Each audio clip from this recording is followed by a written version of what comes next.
এই দেখো বন্ধুরা, আমার ডিম কষা লাল লাল করে ভেজে আলুগুলো এখন জল দিয়ে দিব।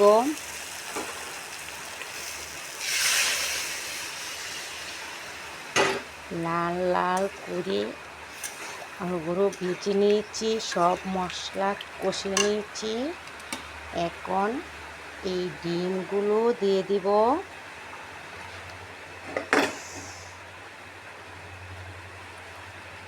একটা একটা করে সবটা বই আমি ডিমটি দিয়ে দিব। আপনার কাছে যদি ভালো লেগে থাকে আপনারা অবশ্যই আমাকে সামনের দিকে এগিয়ে নিয়ে যাবেন। লাইক কমেন্ট শেয়ার আপনারা করবেন। আর আমার এই রেসিপিটা কেমন হয়েছে আপনারা একটু বলবেন।